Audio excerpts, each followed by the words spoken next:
start. How do you? I've never started an episode before. Do you want to start this episode, or do you want me? I don't have the confidence. I don't even know how. I don't even know how we started. You're the star here. But I don't know how we started. We sort of just say something and like. All right. I'll get started. I'll get it popping. All right. Good evening, ladies and gentlemen. Welcome to this, our second part of our fake-ass documentary series. This evening we have a delicious and delightfully dreary offering of vampires in America. And guys, I want you to know that he did offer me a chance to start the episode. Yeah, that was said no. So. It didn't have to have it happen. So yeah. So if you want to think blame twice, somebody, JD, next time I ask. Think twice. Yeah. So sorry, guys. Next time I will have my own cold open. The intros will get worse until JD decides to finally. How many episodes later, and I still am not ever ready to start an episode. I believe we did start this one, and I was cracking up because the one before, because you had said something, and then you just were like, and it's now time to record, and I'm still mid laughter. Let's get serious here, JD. Oh God. The show goes on. The show goes on. Must go on. Yeah, and you have just listened to Ben's section about cannibals in America. Ooh, I'm getting it's the remix. Cannibal in the Jungle. Cannibal in the Jungle. Sorry, I was remixing that. Yeah. But it's my turn. This one, I bestowed Ben Cannibals in the Jungle. I bestowed upon him some anger towards not so factual information, and but Ben has bestowed upon me a true gift. A true gift. I love this one. I was true gift. Like, JD's gonna love this. I knew this is gonna be something that brings a lot of joy, I think. A lot of joy, a lot of fucking happiness. And then if you are someone who is like, I need to listen to someone be angry about vampires in America, you have come to the wrong sort of show. You've come to the wrong people. I fucking enjoyed that shit. Call us Kamala Harris because we're celebrating joy. We're going off. Yeah. We gotta start. That's how she laughs with her sister. Is she? Oh yeah. And her like beautiful hair is like swinging around, that kind of thing. Yeah, call us Kamala because we up in here. Okay, so it's my turn to talk. It's your turn. Yeah. Vampires in America. Okay. So as like a starter, I personally know nothing about vampires besides like the usual like pop culture like kind of thing that everybody knows, which is like the lies that Big Vampire has been telling us. All the lies that Big V has been telling you, right? Did you have a V in yours? Were they etching V's upon? They were etching V's into the trees. Yes. And that's how they connect to me, right? Thank you, segue the through line. Right. So I know the usual fare. You can fact check me, everybody. They have to be let inside. It's not a quiz. I'm like, am I gonna get killed here? You have to let them in. There's a sniper outside my window, and the second I say them wrong, so you have to let them in. Garlic does bad to them in some way. Sun can hurt them. They're undead, and I quite seriously, I just wrote they sire and then etc. And I don't know even know what that means. They sire. Yeah, I think that's like the thrall they turn to people, right? I wouldn't know. You could tell me. Again, those are all obviously pop culture lies. These are lies that were told by the vampires that control the media. Big V, I have been.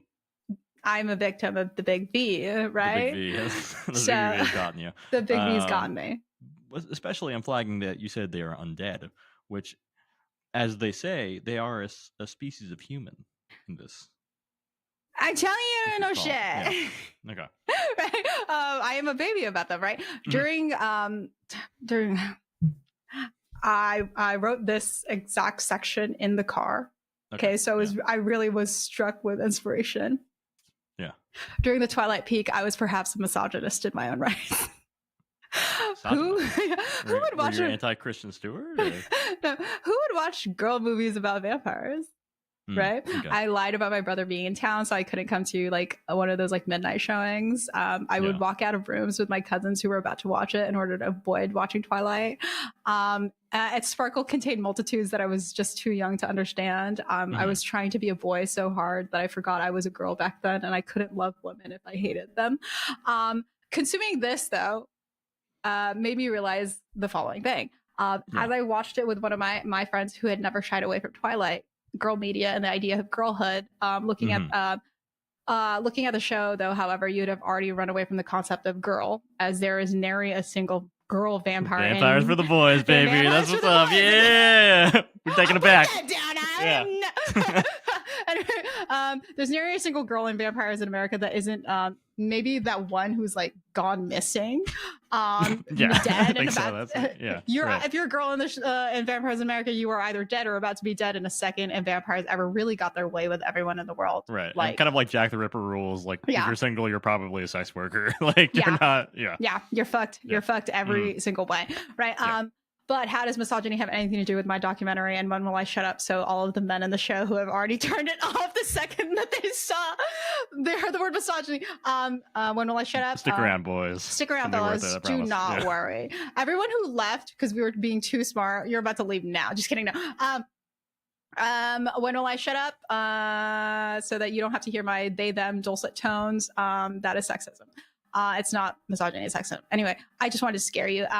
But sexism makes it so that sometimes in spaces that can be dominated by men, women are either not welcome or taken seriously, right? Think about this: women mechanics, women builders, women firefighters, and women anything. What about in spaces dominated by women? Those spaces or occupations tend to not be taken seriously. Teaching, psychology, nursing, crafts. I know you're like, how, JD, please connect the dots. I will mildly connect the dots so that I can get into my review of Vampires in America and stop treating this like the opener of a recipe to brownies. It's the concept of seriousness. If you don't take something serious when it's not something that you were taught to be serious or something of value. After reading about the way that some people took this show, I realized that Ben and I were right, and we will always be right no matter what. We have said many times on this podcast that science is we're always gonna be right. Any outdated information, we were right then. Okay, just because we're wrong now doesn't mean we're right then, right? We've said many times on this podcast that science is a disease of cryptozoology and creature features like this. Sure, being serious and being taken seriously matters. It's one way to have your voice heard, but that takes the fun out of everything, doesn't it? If you have to be buttoned up and serious business all the time in order for your thing to be heard out, does it really matter to the person who isn't going to listen to you either way, right? If the only way that they're taking you is when you're serious and respectable and according to rules of the land, what the fuck? We're 10 toes down on this one. Yeah, we're standing on 20 toes down. 20 toes down, all of us, right? Through watching the show's pilot and also Mountain Monsters and the many episodes of this show that we've had, I have just surmised that a lot of people who watch cryptozoology content do not want things that have a little personality and fun in them because it cuts into things that they want to be taken seriously. To be taken seriously means that something is real or has the potential to be real, right? However, why lose camp when the creature you're talking about is campy in nature to popular culture and its own story, right?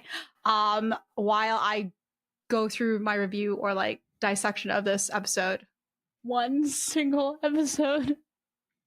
That's all we got, unfortunately. I'm going to remind you or try to convince you a little bit that shit like Mountain Monsters, Ghost Adventures, and Vampires in America are allowed to exist, even if they're riddled with incorrect stuff and buckwild shit, with the caveat that they're understood up front that they're supposed to be buggy shit to just watch because you just want to have a little fun.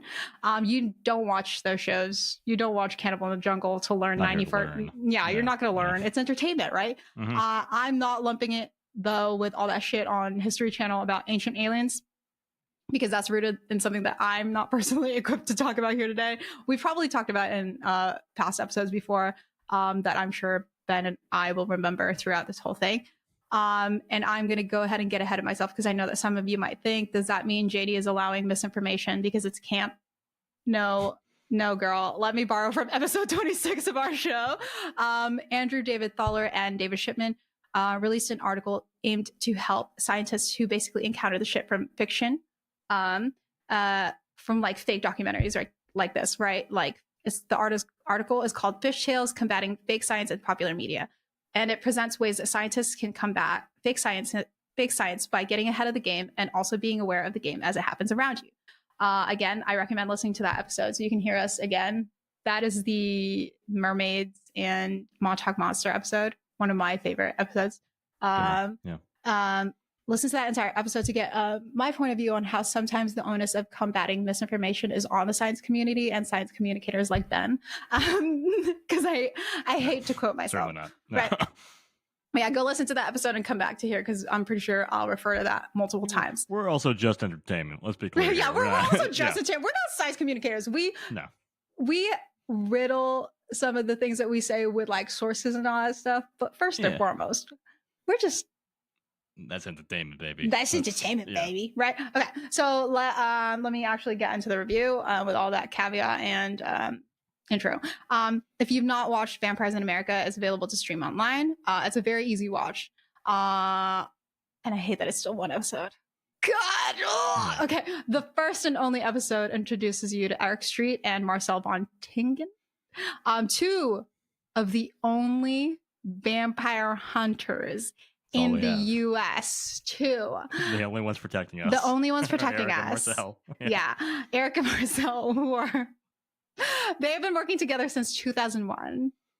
Unbelievable tough shit. Only two of them. That's like me. That's like saying me and Ben are the only things standing before you and a horde of Bigfoot's about to attack you. You are fucked. Right? Same stakes, pretty much. Same stakes, pretty much, right? Eric Street is introduced to us as a guy who, to me, personally, I feel like quite possibly fell in love with a vampire and is absolutely trying to find that exact vampire so that Eric can get to the bottom of it the way that it got to the bottom of him. Eric is a serious business kind of guy who rocks a Kevlar ascot. Kevlar ascot. I loved it. Yeah, I think he calls it a bandana, but it's an ascot. Yeah, it's an ascot. It's basically the same shade as like Fred from fucking Scooby-Doo. It's a little ascot, and he like pulls it up. He's like, yeah. He's like, and I know you're gonna watch the show. I know you're gonna do it, and you're gonna realize that thing is not covering anything. It ain't covering shit. It ain't covering shit, right? So, I think Eric is definitely trying to get down and nasty with a vampire one of these days. Totally possible. And if you think I'm kidding, I'm actually going to directly quote Eric. And so many great. He says, Eric literally says that the vampire he met was well-dressed, mesmerizing, and he felt drawn in by it. And I think that I'm getting more of the vibe that we should get vampires away from Eric and not the other way around. No, we need to protect the vampires. Yeah, protect them from him, right? He primarily leads the whole thing, kind of is like the guy of the show, and is followed by our beloved friend, Marcel von Tingen. Now, Marcel, this fucking guy is a character. And I'm not saying he's a character just because I can't find his ass online the way that I'm able to find Eric to verify if this guy's fucking real, but because this guy quite literally has being a character down pat. I'm going to give you a timestamp for this one because I need you to be able to witness him talk about it. But around like 9 minutes and 11 seconds in the episode, we find out that Marcel first faced a vampire when he was a kid because his dad fucking destroyed one. Yeah. One of the things I love about Marcel, I don't know if you mentioned this, but he keeps me like, I myself have never... Marcel is German. Yeah. I've never killed a vampire, but I've seen my father destroy vampires. He destroyed a vampire. I have not yet destroyed one myself. But no. Again, this fool has been here in America for 20 years. 20 years. Not a one. Not a one. And I don't know how much confidence it's instilling you in the fact that there's only two of them. Neither one of them has seen a single vampire in 20 years. Yeah. 0 kills. I think the vampires are fine. They're just fine. Right. Marcel, according to his story, comes from a long line of vampire hunters who are fully aware that vampires are out there. 25 generations. 25 generations. Right. As a child, he indeed witnessed his dad kill a vampire. And this seems to have sort of maybe egged on his desire to find them and do the same, or I don't know, apologize. He doesn't seem like a guy who's going to go kill a vampire. I don't know. We do get to know them better through the first episode, as a typical like first episode of a series tends to do.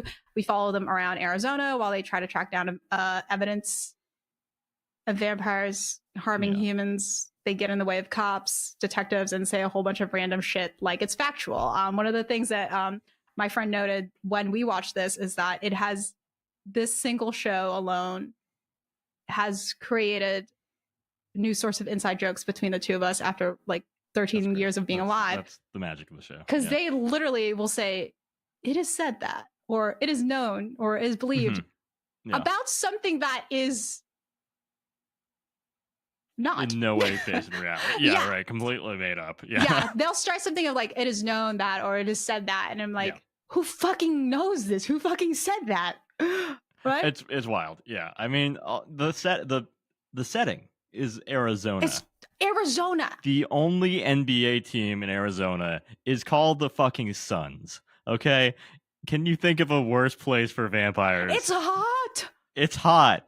It's sunny. There's not even trees. There's no shade in Arizona. We'll talk. Well, I'll broach this later. Hold on. Where are the coffins stored? They're in the storage unit. They're in a fucking storage unit. Okay, so you are quite literally going to go into there's a potential that you are on an episode of Storage Wars, and they pull open a storage bin or whatever, and you're just going to see a coffin with some dirt around it. A coffin with So the vampires, they say that they are prehistoric creatures that evolved in 68,000 BC, right?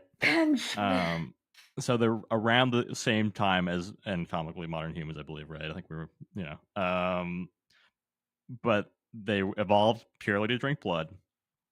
But yet they also do so much like silly vampire shit still. And it's like, are they just another human species that drinks blood? Or are they like fucking magical creatures? Right? Because he's like, say a whole bunch of shit on here. It's known like they're affected by the cross. The cross affects them. So it's like God necessarily exists if they're right, like affected by the cross. But they have to carry the dirt of their homeland with them, which is like old school vampire lore. Which again, it's like, why would that evolutionarily? Why would that be a factor matter? Because like they say so. When I told you, I didn't learn shit from this. You didn't. I didn't learn shit. No. What I said. Forget everything you know about vampires. The vampire got to me so hard that I can't acknowledge any of the shit they're saying. Okay, because I will bring this up fucking later. Because they're talking about fucking hibernation in this, Ben, and I was unable to do math. I do not know how the fuck. I think I have the numbers on their. What did I don't think I. Let's see, hibernate, because they say the vampires can hibernate for 200 years. Yeah. But they do. Marcel is like, but of course they do age, but they do not age when they're hibernating. And they age slower than human beings. Exactly. So they can live for thousands of years if you factor in how do hibernation. you live? Okay, I was trying to do the math of how do you live for thousands of years, and then say like at most you hibernate for 200 years. Where would you do it? What sort of safe space do you have it? You hibernate for 200 years. Uh-huh. You go to sleep. You wake up, right? You're awake for 1 year. You go back to sleep. But how do you trust that you're going to be asleep the whole time and no one's going to fuck up wherever you're at? The hibernating thing? I don't know. It's very unclear because like I think they find where they think the vampires are hibernating. Yeah. And it's like inside of a mine, right? It's inside the vampires. You're in for the mine. Yeah, and the mine was probably I don't know active maybe 200 years ago or something like that. So like maybe that was like a full term of hibernation, and after the mine closed down, they got in there, they got their Z's. And then they're back at it. So vampires, like the elder thing is like a thing, right? That's definitely like it. Outside of this, elder vampires is kind of a concept that comes up, right? The older vampires are like the more powerful ones. Standard vampire lore shit. And then again, this is another thing where I'm like, but wait, are they? You said they were just humans. You said they were just another species of humans. But you're also saying that the older ones are more powerful, and they keep going with like the Romania shit. Like they evolved in Romania specifically. We are all Romanians. Right. We're all out of Romanians. Yeah. And that there is a master elder in Romania. So the oldest vampire is potentially 5,000 years old and is the master elder and is in Romania, and that one controls all the vampires around the world, presumably. And then there are elders. They think there are 2 elders in America, 2 elder vampires. 2 elders in America to handle the amount that they've given us is crazy. Yeah. They said 20,000? Yes, I believe that's the initial quote. And I feel like, I don't know if we want to jump to the end here. I feel like once they zoom out, that is more than that. The wider perspective is, for only 2 elders to handle like quite possibly a couple $100, $1 million is fucking nuts booty ass shit. It is nuts for fucking sure. There's no fucking way. Yeah. They initially say that vampires came to the U.S. during the Civil War. Yeah. And that their initial estimate is 20,000 vampires living in the U.S. in 2020. Mm-hmm. Yeah, and okay, so like there was a lot of things like the pop culture thing is like very early in the show. They're like pop culture. It is on. It's the third bullet point that I have. It is. It literally goes, they're hunting vampires. There's only 2 vampire hunters in the U.S. Right. Lots of vampire pop culture shows. We've been conditioned by pop culture to not believe in vampires because the media is controlled by vampires? Is the only thing I can read into that, right? Yeah, I put vampires have been involved in the creation of vampire pop culture. Right. That's about it. They say that Bram Stoker's source for Dracula was a vampire. So he literally was fucking Edgar Allan Poe. He had a fucking like little crow on his shoulder that was like, go ahead and make sure that I know how to do this. Go ahead and make sure that this makes it in there. Right. Go ahead and write that down. And then it's strange. Like it's so. I feel like this is kind of like anti-Semitic conspiracy coded for sure. Where I'm like, vampires control the media. Really, like is that of vampires controls the United States? Yeah, when it's coming out of Marcel's mouth, especially, and he's being like, they must be eradicated. The vampires are taking over the world. It's like, okay, Marcel, let's calm down here, buddy. Can we check who your dad killed, Marcel? We don't. Yeah, don't love that coming out of a German guy's mouth. That's not a sentence I'm in love with. So yeah, like the vampires were established the home bases in Romania. Mm-hmm. And then they also say that vampire hunters forced the vampires to flee into other parts of the world. That seems like the fucking issue is the vampire hunters then.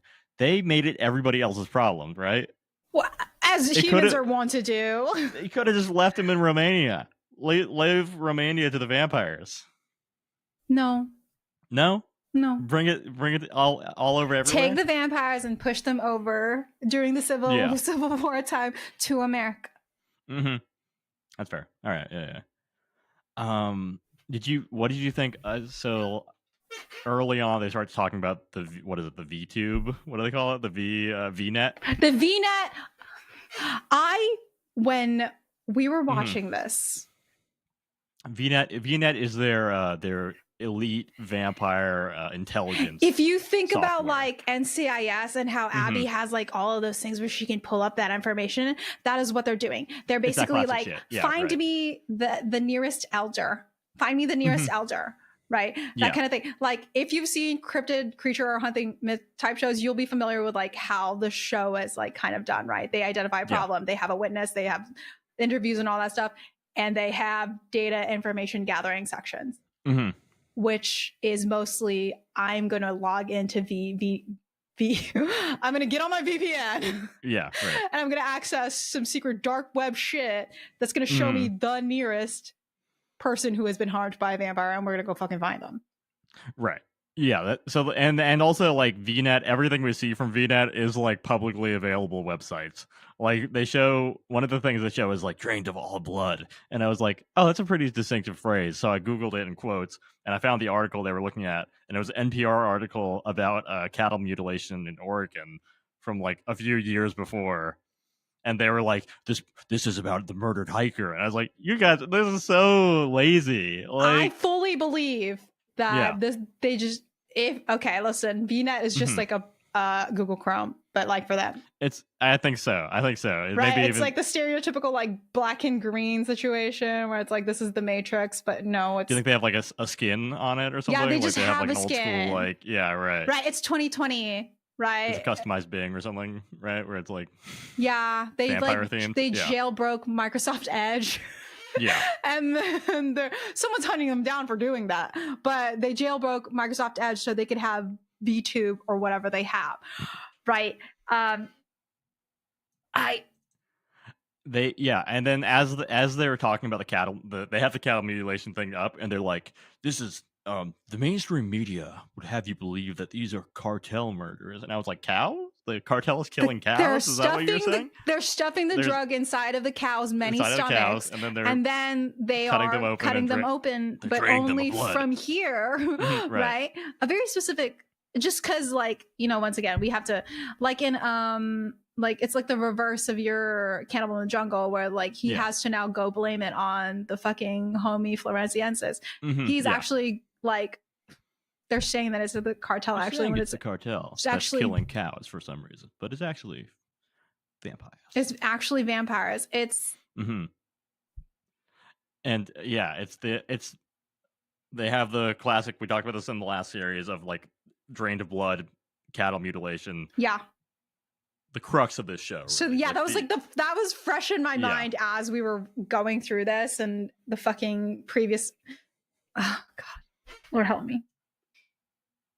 And I have another key quote here because they start talking about missing people. Like the beginning of the show opens with them being like, missing persons have increased by 30%. In America between 2019 and 2020. I think they say this out west, but yeah. Which is demonstrably false. It was declining that year, and it's been declining for years. It's the trend is downward. That's what the vampires want you to think. That's what they want us to think, that there's less missing people. They're just getting better at it. That's it. That's right. And then, Marcel, while they're talking about these cartel murders that are actually cow mutilations that are actually vampire murders. Yeah. He says the government would never even consider that vampires were responsible for these missing persons. That's where we come in. That's when you get out, Marcel. Which is like, bro, you guys are making shit up. Like, why would anybody consider that these were vampires? Ben, how is he making that shit up when he said it is said that, or it is known to be?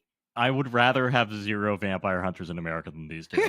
if given the choice, I would rather it be you and me. Looking shit up on Google.org.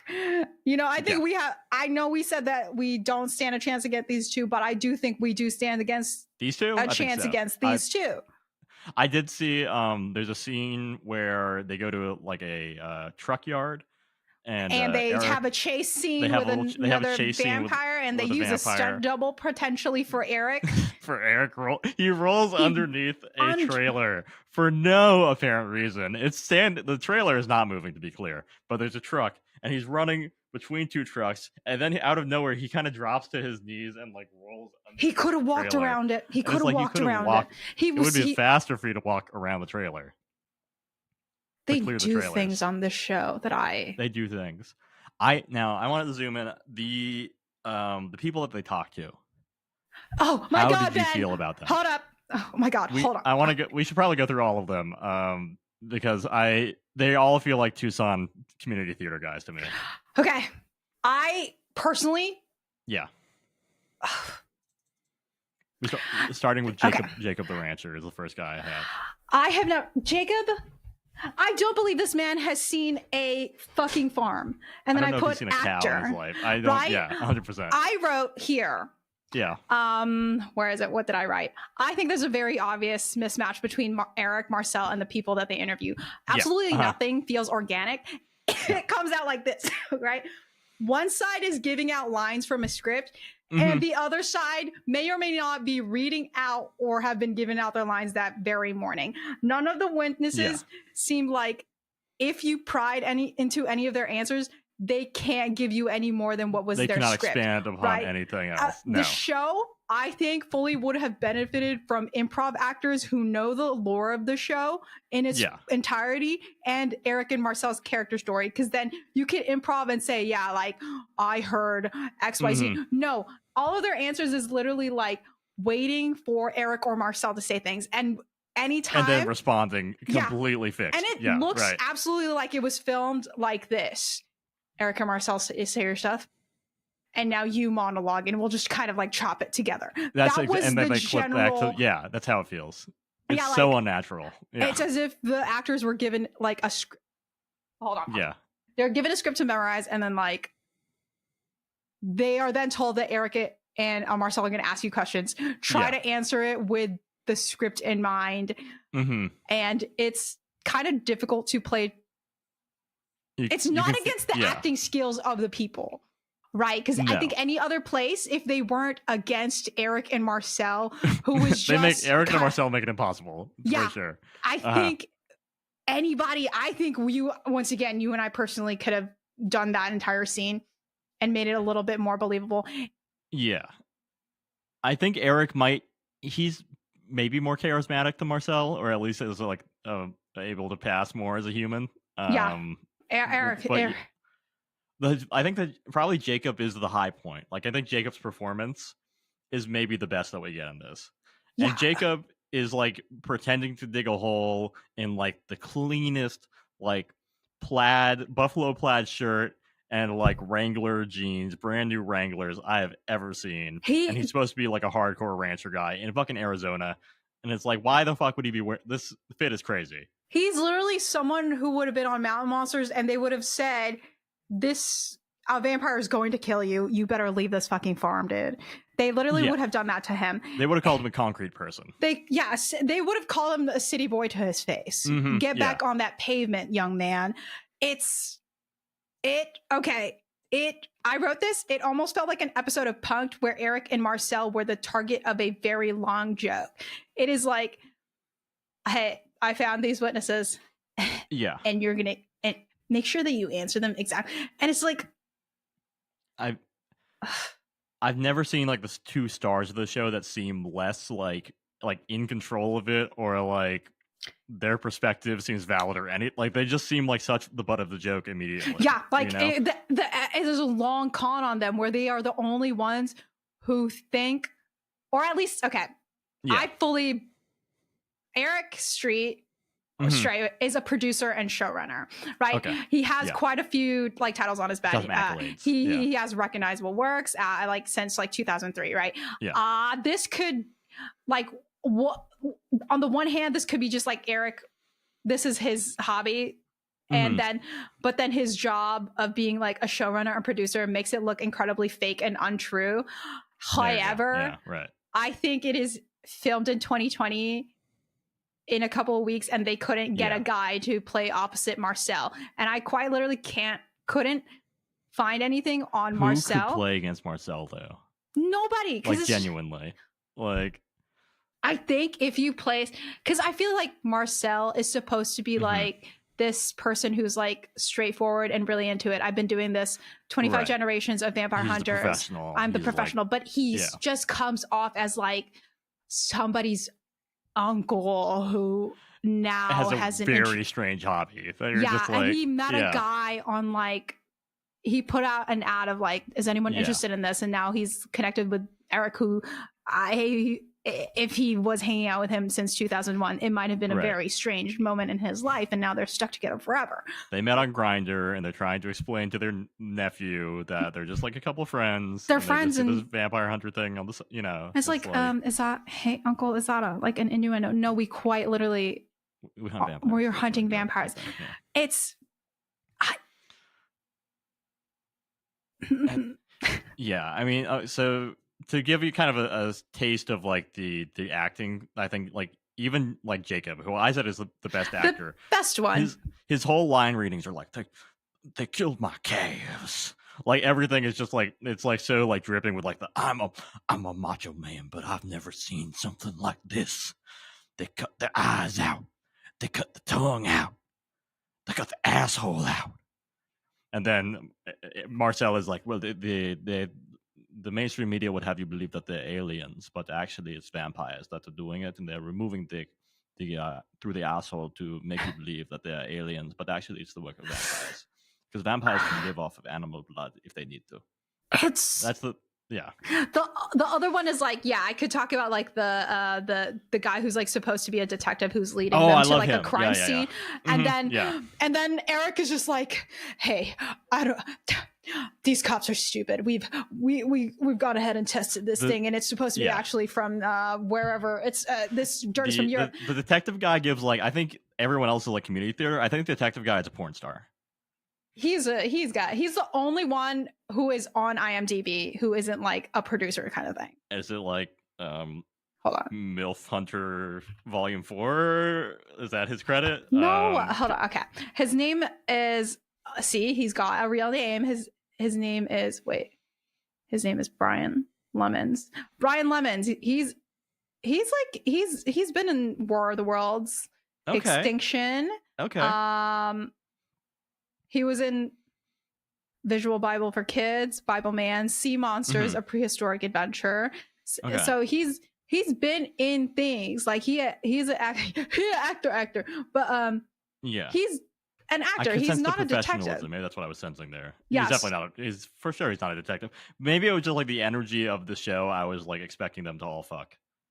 Yeah, and like what I said that about Eric and the way he feels about vampires. Like, keep vampires away from him because I feel like he's going to do something crazy to them. But Marcel says some shit later that I was just like, oh, Marcel, this is what you were doing, huh? This is what you were passing your time. Yeah, interesting. It's like that interaction with the detective. I think, in terms of like comedy, is what made us really like crack the fuck up, because like he's like, actually, Eric's fully like, actually, have you ever thought about like, actually, this is vampires? Like, because the teeth marks is actually reminiscent of it. Eric pulls the teeth out of, he's like, I always carry this on me, and he has like a fake dental cast of vampire teeth, and he's like clamping it on like a plaster cast of a bone to be like, look at the marks of this. This could only be left. This is the mark of a killer, Bella. Yeah, it's god. It's and then at that point the detective he's sort of like, oh, I actually can't talk about this, like I can't say that, and then they start to like pretend to have the detective like kind of like set them aside and be like, I can't really talk about that, because my credibility, and then they pull away and he's still completely mic'd up in that room, and Eric and they have Marcel, like the cameramen leave, and then they turn around and they're like, look guys, I could lose my job. I could lose my job over vampires. Right? I was like, my reputation is on the line here. It was so staged, like incredibly. Yeah, like even if this was real, that would still feel incredibly staged. And, especially because he tells them, he's like, I wish I can't. I wish I could do it. I can't risk this. I can't. But you have to go here. This is the next place. Yeah, talk to this guy, and he points them in exactly the next direction that they need to go for this investigation. Yeah, for it to come to the exact conclusion that it comes to by the end of the show, right? It's just like, it's like the perfect thing of what you would want if you were someone who fully believed in these things and actually looked for them, is for a figure like Mr. Detective to be like, I do believe in this, but I can't because I could lose my job. My job is in jeopardy. It makes so much sense. I can't deny it. But, but then they also, like, I want to circle back because they said Vlad the Impaler called all of the vampires together, that vampires can call each other together and like organize as a group, right? Especially elder vampires, and that Vlad the Impaler used his powers as an elder vampire to assemble vampires to fight the Ottoman Empire. It's okay. I know. So, I'm sorry. I just had to circle back to that. We have a road to go down there, but it's also coming off once again of like, okay, so if they are just a separate species, a separate human, why do they have powers, and how did they get the power? Are they using 100% of their brain? And they're also like, we must protect Christendom. These Muslims are taking over. We have to steer them back. We must protect the one religion that has the thing that could harm us. That can harm us, right? Their racism trumps everything as a vampire. They're just like, they're like, well, I mean, look, these people have the symbol that could kill us. Or I don't know. They could be Muslims. And I think that one is more dangerous to me than the other. Yeah, right. I don't want to be living under Sharia law as a vampire. Is like the energy there. It's like you're a vampire, bro. This does not apply to you. Yeah. I don't think you could listen. I don't think you can live under any law. Because you got powers and shit, so you don't even have to follow any of those laws. If someone is like, "Hey, you can't do that," I don't care. I'm a vampire. Yeah. I'm a creature of the night. How are you still bound to human laws that you were concerned? It's so strange. Part I was just like, really? Okay, the Impaler. Vlad the Impaler, magic powers. The Ottoman Empire. The vampires have strong feelings of the Ottoman Empire. There's no Ottoman vampires that were like, no, I don't want to go again? They had to be sacrificed. I guess so. I guess they had to be. They had to be sacrificed. But yeah, so our boy, what's his name, Brian? Yeah.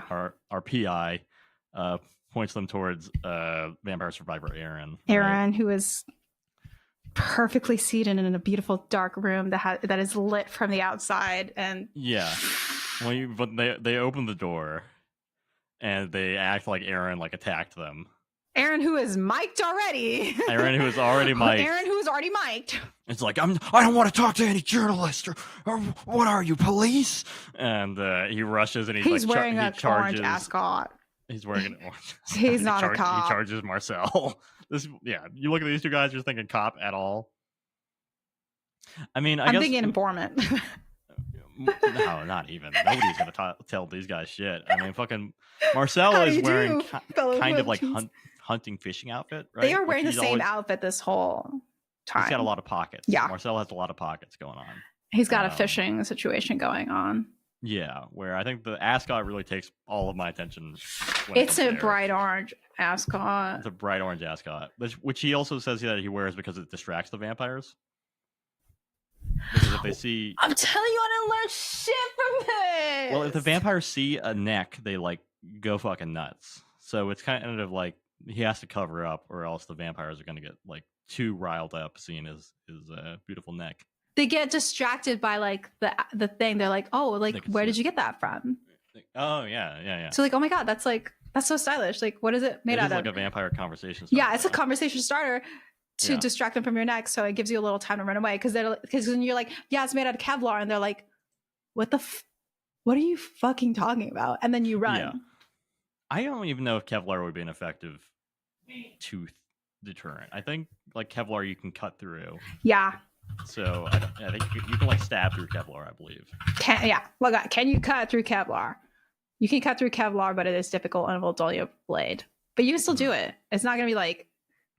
We're talking about either super evolved blood drinking predators or who are still human, on how they feel, or still human.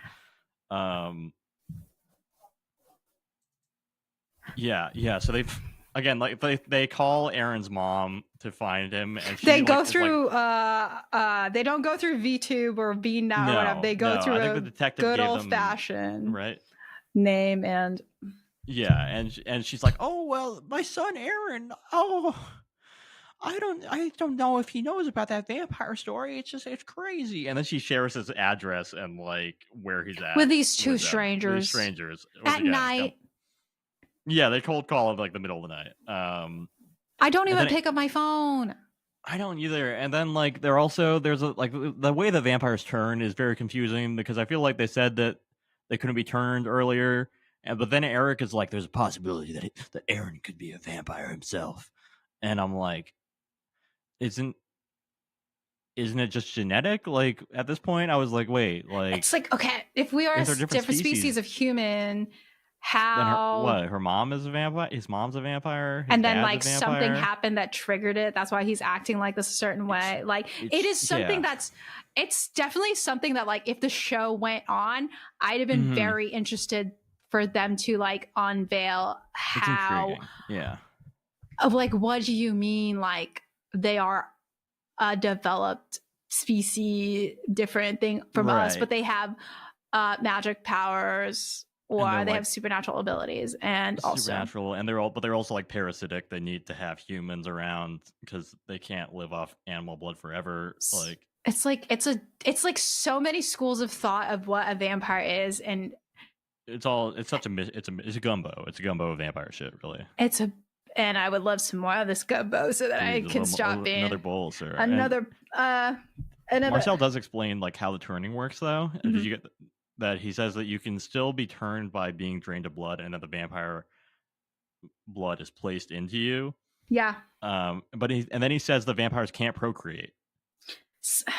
Despite what pop culture tells us, vampires cannot procreate. And then they show Twilight, which is the only time I can think of like a vampire baby thing happening. Anyway, what was her name? That's like the one example, Renesmee. Yeah. It's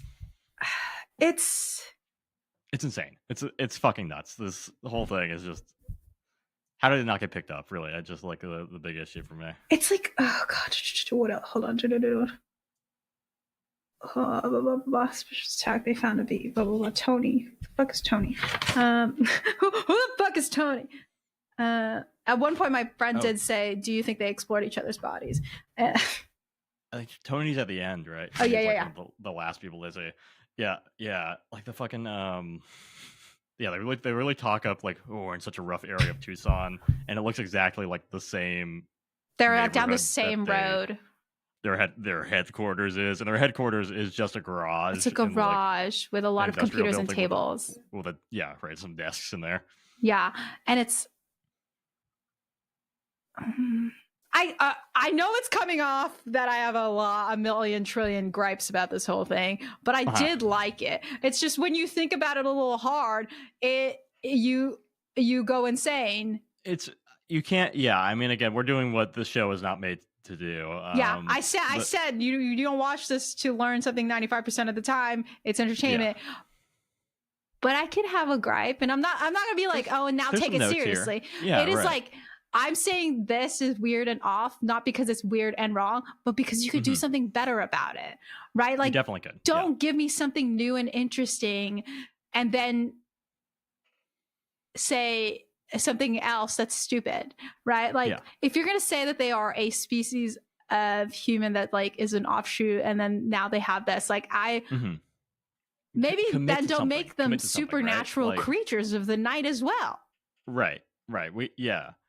Because what happened in the evolution to where did this happen? Where did holy water and crucifix become like a weakness? If we were still living alongside each other, going to the same grocery stores, right? Like Marcel's like, they could be your doctor. Right, they walk among us. They walk among us. Yeah. What are they going through?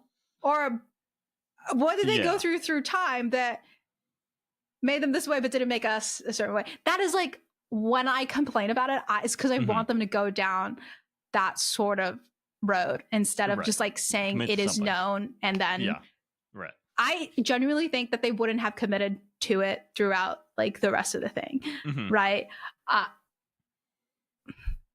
Let me. So here's the rundown that Marcel gives us of like what you would think the classic vampire weaknesses are, right? Yeah. So sunlight does not kill them, but it does burn their skin quickly. Yeah. Garlic does not kill them, but it will repel them. Holy water and crucifixes will not kill them, but it will repel them. Wooden stakes, you can kill a vampire with a wooden stake, but it's difficult to aim for the heart. It's hard to do. Yeah. So Marcel's number one method is cutting the head off, and quote, "It's why I carry a machete everywhere I go." How? Okay, why is it his number one method when he literally never has killed never killed a vampire? By his own admission. I think that's what he saw his daddy do, though. His daddy's blood. Yeah, but still, that's not like, oh, and that's my number one method. And that's what I'm going to tell everybody. You haven't done it. You haven't done it. You're fucking LARPing by your own admission. You're lying already. Just say you've killed like 50 vampires. What does it matter? Yeah, because then I'm going to be like, and prove it. You can't and I can't. No, they turn into dust when you they disintegrate, and then I have to bury them and all that stuff to make sure that they make sure that they don't sew themselves back together. It's so weird that he's all this bullshit, and yet he's still like, no, I've never killed one. It's a bit embarrassing, but I've never actually killed a vampire. But it's like at least say that like they got away from me. Yeah, right. They got away from me. A little something, yeah. But no, I've never even seen the whisper of one. It's just. Yeah, no, it's not. So let's finish up on Aaron. So Aaron comes in super hot. He's like grabbing Marcel. He's like, "What do you want from me?" And anyway, they calm him down. They get him to talk in their very well lit, empty room. Set design amazing. Aaron thought that he was going to become a vampire sex slave, but then he realizes that they just wanted his blood. And they used tools to cut his arms. And then I saw it drinking it. And he decided to like cut them off. He got mad. He was like, "No more drinking my blood. I'll only be your sex slave." And then the vampires got mad, and he claimed that they stabbed his arm, and then they show the stab wound, and it's literally a fucking Sharpie mark on his fucking like forearm. It's at most a COVID shot. It's It's at most Moderna. You know what I mean? Yeah, right. He got a little J&J, and they're like, yes. Yeah. Let's use that. Right. So he was thinking that, he was meant to be a blood boy. That's Aaron's story. And then he points them to the truck yard, and the truck yard is just, what a scene. What a scene this is. They go to the truck yard, and then they find like a tent in a cardboard box. Yeah, and like mattress springs there, and they're like, "This is definitely a homeless encampment." And I'm like, we both live in West Coast cities. Yeah, we have seen homeless encampments. Yeah, they do not look like a single tarp. That is, and like that's like, you know, like when you imagine running away as a kid and you're carrying like a stick and like some a single bundle. Yeah, right. Yeah, that's what that's the level of encampment that they're dealing with, right? All I need is a blue IKEA blue tarp and some two sticks to hold it up, like you're fucking like Bigfoot or some shit like that. Right, and then I sleep on this spring mattress, this just pile of springs in the middle of this yard that is in the middle of a truck yard that is both a working truck yard apparently, and also I don't know, working and abandoned. Right. So this is where the vampire shows up behind them. Yeah. We get the chase scene. Integral. Eric will air some double rolls a tactical roll underneath the truck trailer. Tactical roll that does nothing. Eric, then he's like, being a vampire hunter, a lot of vampire hunters don't make it; they get killed. Yeah, that's why there's only 2 of them left. Mm-hmm. Which I think implies that somebody would be paying them for what they're doing, which is fuck all. They don't do anything. That's why they only do it at night. Neither of them has killed a fucking vampire. Yeah. I fully believe that it's like, oh yeah, we only do it at night because vampires come out at night. No, because you have more day jobs. Why wouldn't you do? Yeah, that's true. It's got to be like a side hustle for them. Not even a side hustle. It's a hobby. Yeah, it's like a hobby. It's like the way that we're doing this podcast. It's the way that they go out trying to kill vampires. Yeah, but we're not like protecting the entire U.S. of A. No. You know, we're definitely not the only podcasters in America. We're not. Sure. We're the Ben. Stop it. I dare say. We are the only 2 podcasters in America right now. Yeah. And we're the only thing that stands between boredom while you're at work or washing your dishes. Okay. Mm-hmm. We're the heroes. That's us. We're the last line of defense. Line of defense against the boredom. Next one, we have Melissa. Okay. Melissa in her incredibly unlabeled, her generic best. Employee of a very real store, a very real convenience store. Yeah. They were like, okay, let's just stand outside of it. Fucking a vest. A Walmart with like a vest. Name tag. Yeah. Well, it's not. It's like it's on an unbranded, like a generic vest, unbranded, right. Like shop vest. Well, I don't think I've been in a convenience store where they have wearing those in years. No. Not even nary an AM PM, nary a, none of them are. No, they're just in a regular. You're just in a fucking t-shirt, right? Or like a polo sometimes, like. Like I think the last time I ever saw like a convenience store worker with like a vest or like some sort of like thing that they put on is like in Asia. That's fair. Yeah, right. Yeah, but we are not Tucson, Arizona. We're in Tucson, Arizona. Arizona. Tucson, Arizona. You're wearing a Punisher shirt to work, and we all know it. Right? That kind of thing. And it's like it is exactly, I believe, how they filmed that, which is they had the actor for Melissa, and then they had Eric and Marcel stand outside of a convenience store to sort of imply that she works there, and she's doing this on her own time. She's like, I'm on my break. She typical like sort of Law and Order interview of like, I know a guy and I know exactly who you're describing, but I am on my work break, so I can only give you this amount of information, and then I have to go. You can never follow up with me ever again. Yeah, it's only, and it's the information she gives them is that the truck yard is a feeding ground for them, right? Yeah, which is the final piece of their puzzle, or like the next piece of this puzzle is like. Which I feel like they could have figured out from the idea of a truck yard and there being vampires there anyway. Yeah, give them another hour. They didn't need to bother Melissa on her fucking break. Yeah, but then they go back to VNet, and they find an old mine that is kind of near Tucson. And this is where we get back into our hibernation thing, right? Yeah. I clocked that Marcel has a wedding ring here, which was surprising to me. And then they go into the mine where they've got the wooden stakes and machete, and they identify the spot where they think the vampires were hibernating, because it's like rings of the dirt of their home country. Yeah. and the dirt of their home country that they bring is like always like acidic. So Marcel will always like taste the pH or like test the pH to see if it's someone could have done something on that piece of land nasty. What are you doing? He's like, no, this is not piss. This is Romanian sand. That's pretty trapper coded for sure. Yeah. And then they find some burnt candles, and then Eric was like, vampires use candles as light source. And I'm like, no fucking shit, Eric. No, they don't. Eric, no, who doesn't use candles as light? Like, what else would you use candles for? Exactly. Eric, right? Come on, bro. Eric, please, Eric. And then they find a backpack with some school books in it. And for me, if it was you and me and we're doing this stuff, I'd be like, oh, so they're studying. Oh, no. Right. However, they're like, no. The vampires, they're feeding on the teens. They're feeding on teens. And vampires are 10 times as dangerous when they're feeding on the young, which is, I guess, the only issue that he has with them preying on minors, is that they're going to be stronger vampires. Yeah, nothing else. Right. And Eric then compares young people's blood with steroids, but that is also kind of like an addictive drug as well. Like they can't stop once they pop. Yeah, so they're not at all studying. Like I thought they're not going to encounter young vampires. However, they are going to encounter the young people that these vampires have fed on. Right. In this cave that they left their truck light on the entire time, so that by the time they get back to it, their battery's fucking dead. Probably. Yeah. Then they back to VNet, right? A lot of VNet, which again is just Google. Fully with a skin. Yeah, but they're always like, this is collating missing persons and law enforcement and it's just like you're going up pulling up different like news stories.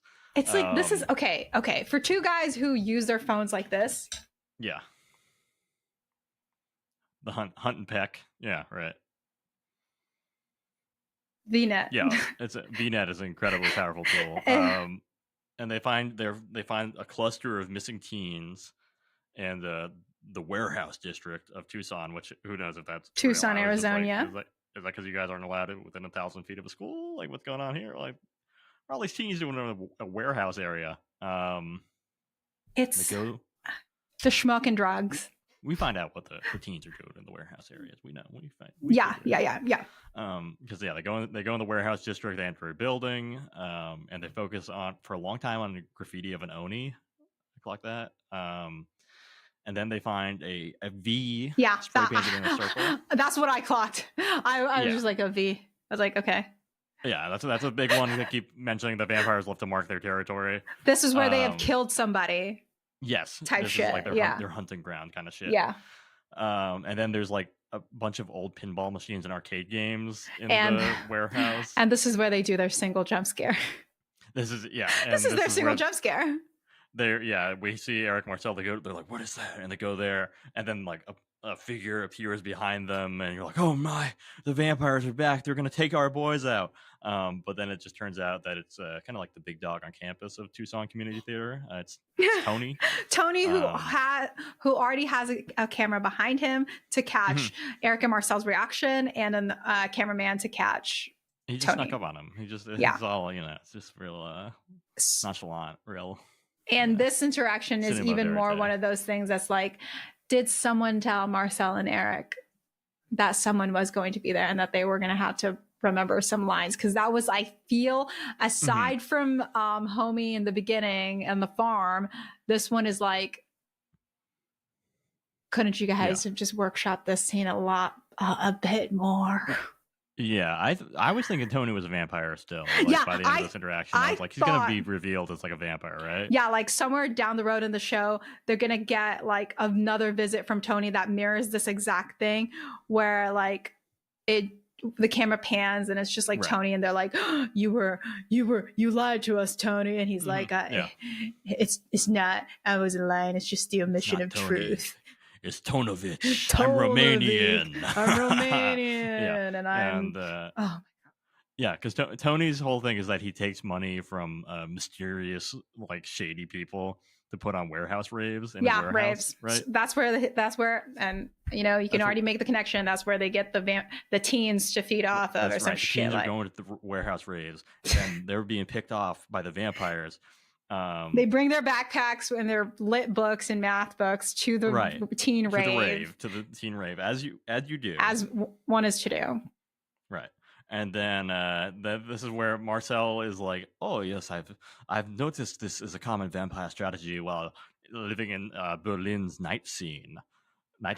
And I was like, Marcel, like waiting in the line at Berghain, like he's trying to get in to like fisting night at Berghain or something like that. I was just like, this is fucking wild. Like, there's no way he's not getting in with his machete. He only goes to the ones that he's like, I don't do drugs, and like the straight edge raves. Yeah, right. And then actually someone has spiked most of everyone's drinks, so he just thinks he's having the power of the atmosphere is just getting to him, actually.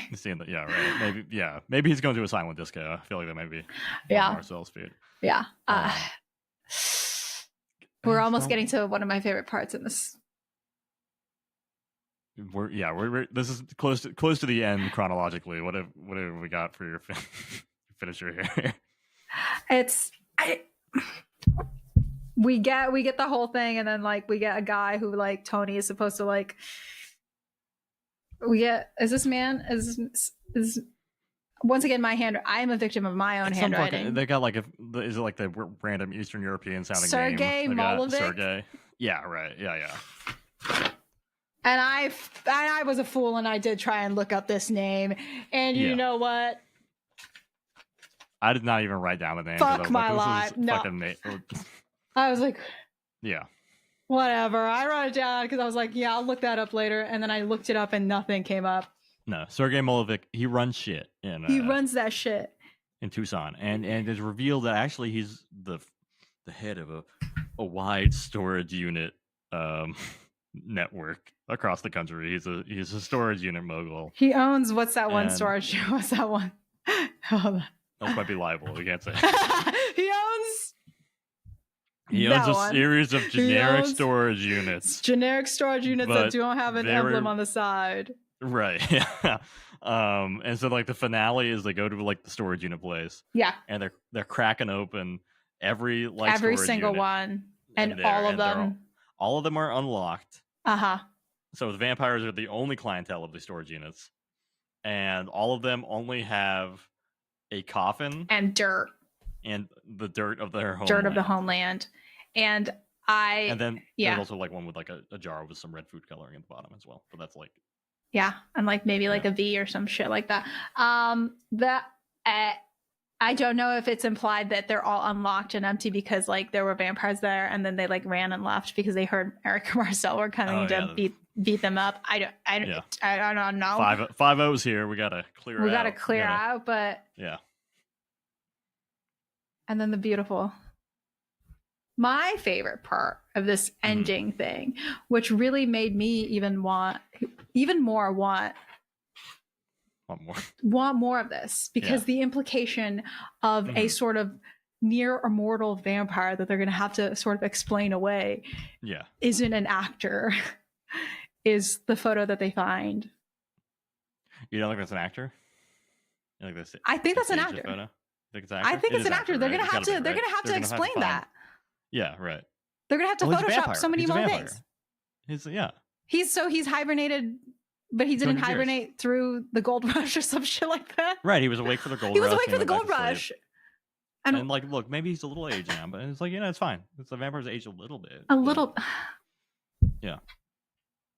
But so I think it ends in like the last quote is like something like somebody on your street, your neighbor could be a vampire, or like your person in the grocery store could be a vampire. Like it ends with like the most fear-mongering shit. What does he say? He says this. Okay, hold on. He says, hold up. No. Yeah, he says like they could be the person in your grocery aisle, your priest, whatever. You go to your priest, which again. What are the rules here? What is that? Yeah. And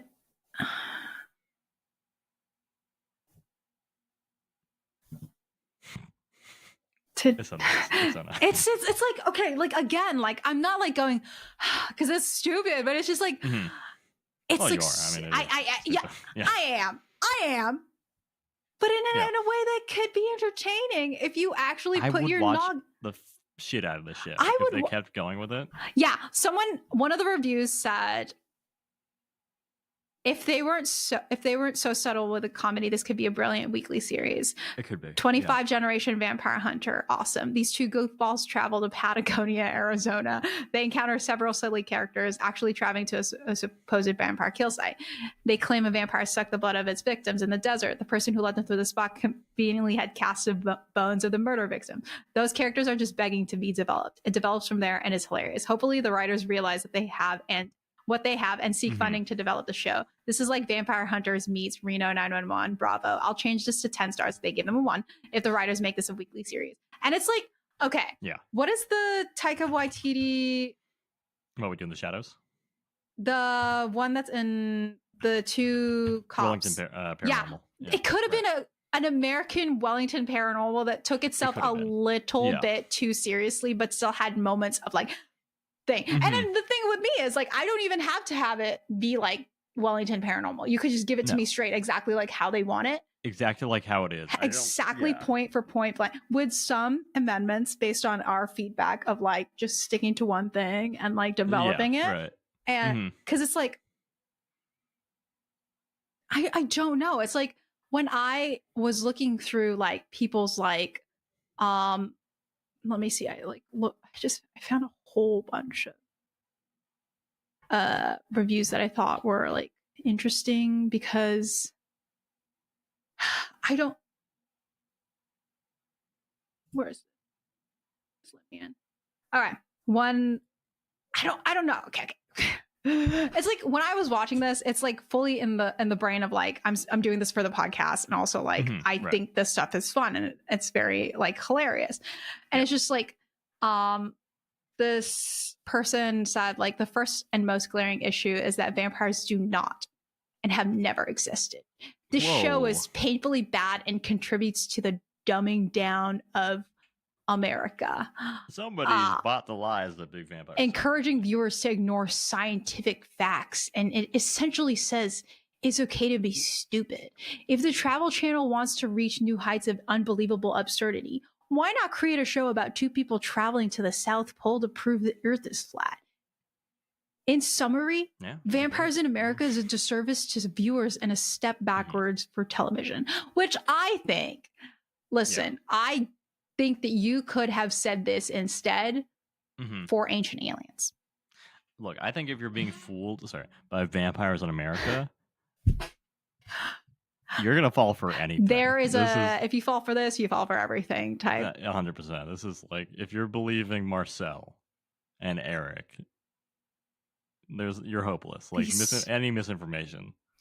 You're thinking fucking crustacean Jesus is real. Like that's not. You're thinking that AI Jesus who is like carved into the side of a huge log and is surfing a big wave is like real, and it's like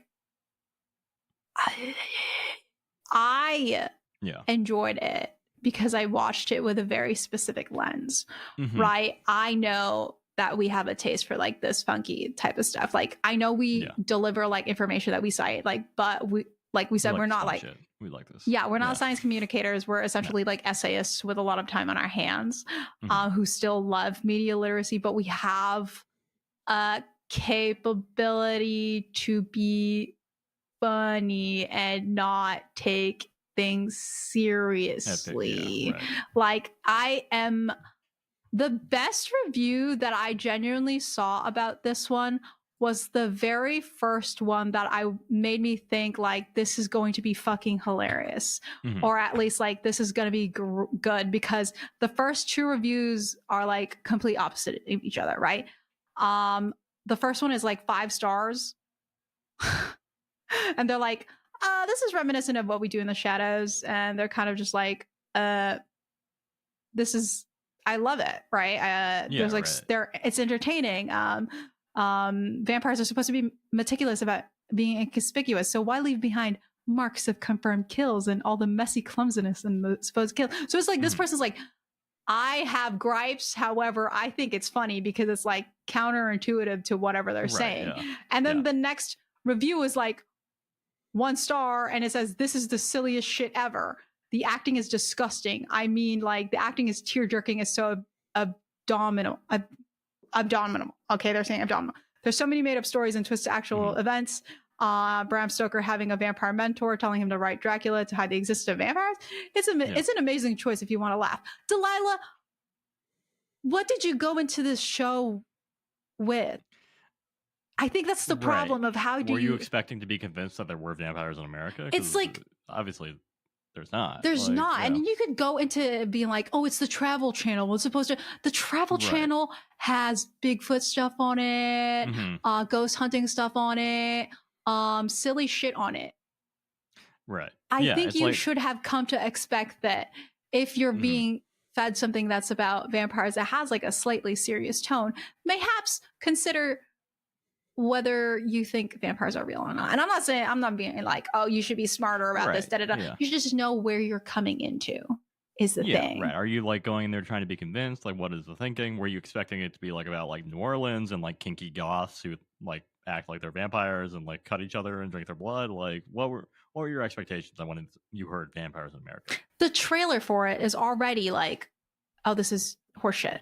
They are vampire hunters. They're vampire hunters. Yeah. Like they're vampire hunters in Tucson, Arizona. And what am I going to expect from this? What am I going to learn? I mean, it is so ripe for I mean, like the whole Marcel being like, I've never actually killed a vampire is like one of the things where I was like, I'm losing my mind here. This is like the most ridiculous shit imaginable. Yeah. Be like, yes, I'm a 25th generation, but like the fail son of like 25 generations of like I would love to see like Marcel's dad come in as a character, and he's and like, just be like so disappointed in this fucking son. I'm actually very disappointed in my son. He's been in America for 20 years now, and he still hasn't acquired one of his first kills, and it's kind of like the potential of Marcel to have a redemption arc in the eyes of his father or his family of 25 generations worth of vampire hunters, and he's the only one who hasn't. Von Tingen dynasty, right? Like maybe there's going to be like a young Von Tingen who's like, I've already killed 40 vampires, and what about you, uncle? And then he meets Sergei Molovic. And he's like, oh, so you've killed 40 vampires. However, I have met the elder, right? An elder of the US or someone who knows them. Like, so what is it to you? You've only killed ants when I have killed the blah, blah, blah, the controller of them. Like, so it's like, there's so many like, there's so many cool things. It would be sick as fuck. It could be so sick, honestly. Eric, I know. Eric, get back on it. Get back on it. And if you need help, here's my theory on like why this got like axed, right? So it was like filmed in 2020, I think. Yeah. Right? Or like probably filmed in 2019, set in 2020, right? Yeah. Obviously there's no mention of COVID at all. No, like, no one's masking or nothing like that. So I think it's like early. Again, could be Arizona, maybe. Yeah. But it's also like it's set in like November 2020, which is like, you know, post kind of peak pandemic, but still like you still had to like stay home, like masking up. You weren't supposed to be like out and about. Like obviously, again, Arizona, the roads are like pretty clear, and I was like, is that because at night or is like COVID regulations or it's COVID times, right? So I think probably the COVID factor, and then also I think like the way they were like fear mongering did have like a like low key anti-Semitic coded, B kind of QAnon-y, where it is like we're like the elites are controlling everything. So I feel like maybe like they put it out and they were like like we filmed this. The vibes have gotten worse since we filmed it. Like and it's not things a have good gotten time. More conspiratorial. Yeah. Like the cultic milieu is stronger now. People are even more like. So maybe we can't run with it, but we can still put up the pilot or something like that. You know? Like, yeah, and I think it's like there's a way to change that. In order to make it less underground lizard type cabal of vampires controlling it. It's like you could go Twilight with it, you know? Says guy who hasn't seen Twilight yet. Well, yeah, I think like also you have like given like the societal context where it came out with like all the QAnon shit, you had the potential to really like do something kind of clever and have it be like vampires as a stand-in for kind of conspiracy culture and shit like that. like going to like conferences and shit like that, and like kind of like reenact like the kind of like QAnon shit, like feeding on that and like writing based on that. And then you could use that in order to like do a little mock. Maybe that's where the mockumentary comes in. That's where that would have been a mockumentary. This is definitely closer to a mockumentary because it's really hard to take this one seriously. Yeah, it's like there's so much potential in it. Yeah, like the only real like there is the Cannibal in the Jungle. They like pull in you know, actual anthropologists and like actual like experts in the field and have them talk and like cutting head and like talking heads, and then they kind of cut them up and like make them seem like they're saying something they're not really. Yeah. This is only Eric and Marcel. These are the only two guys.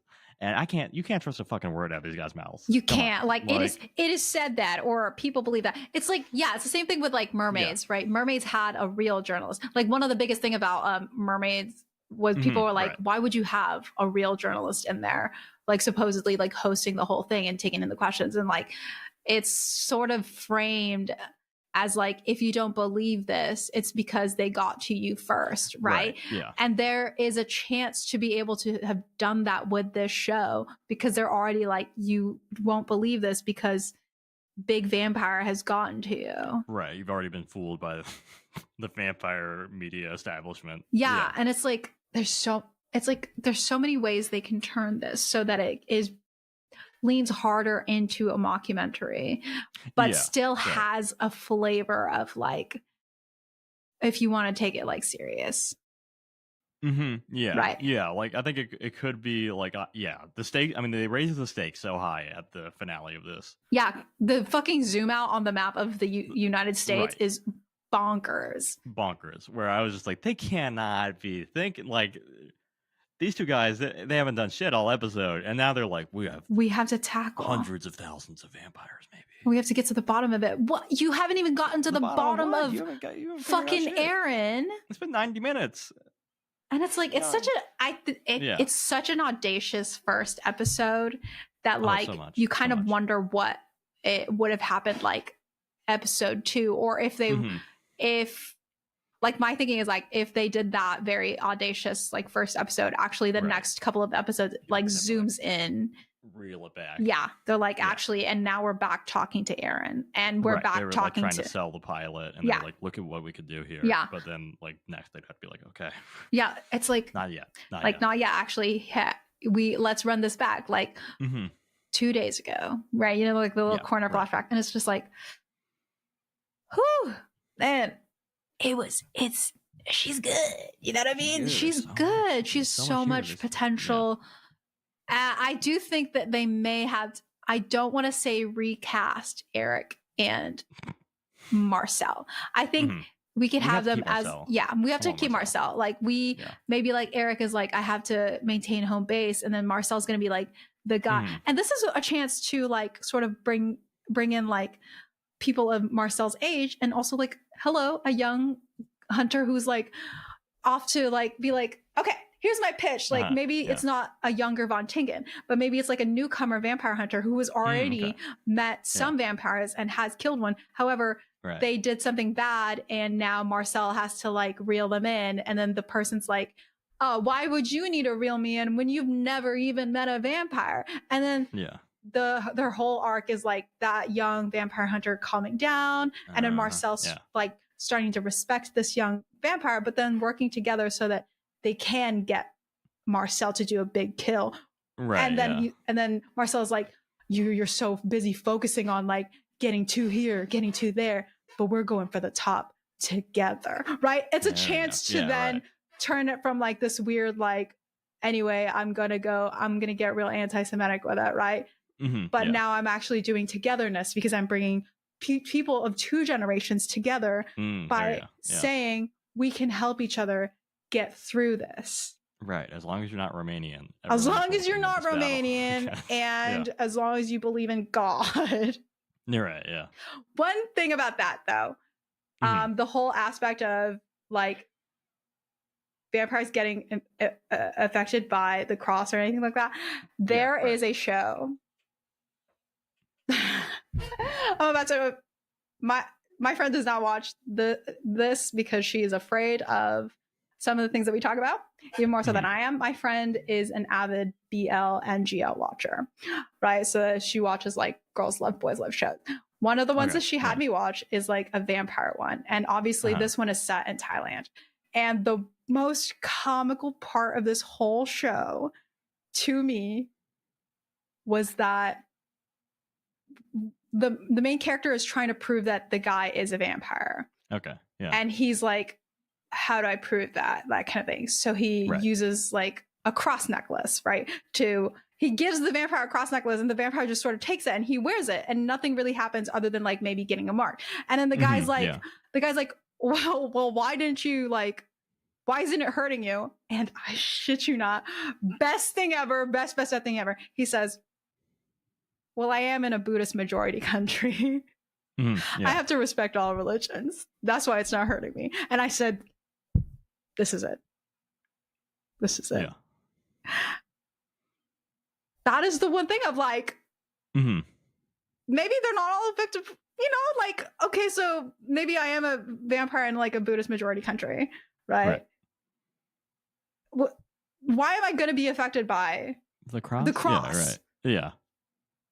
Yeah, right. I mean, that is like a thing. Like, I mean, like, yeah, like obviously China has like a kind of their own vampire lore. Like a lot of like other cultures have some version of like what could be termed a vampire.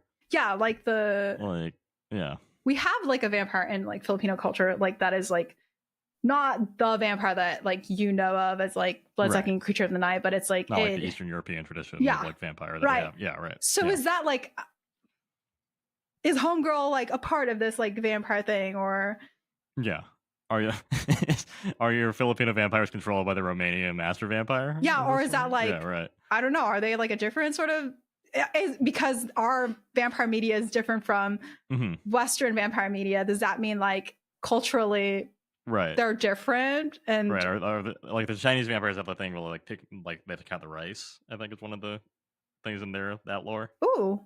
And it's like if you like spill a bag of rice, the vampire will stop and have to count each grain of rice. And then so like that's the thing, isn't that for like another thing as well, like a fairy or something like that? Like probably like so it's like the difference in like it's like this is such like a Western centric vampire. Oh, very much so. Very like much a Western centric vampire that you're almost like just lean into it. Yeah. Only applies in European rules only. Yeah, like European rules only, Filipino, like the entire Asian culture of vampires need not worry, need not apply. Yeah, right, yeah. Right? That kind all vampires fought against the Ottoman Empire. Vampires were able to put aside to go against Muslims. Yeah, like, they were like, you know, we might hate each other. Yeah. But you know what we hate even more? We love a crusade here. We love the idea of a holy war. Yeah, we love still very appealing to vampires. Yeah. Yeah, let's set aside all our differences to fight that one.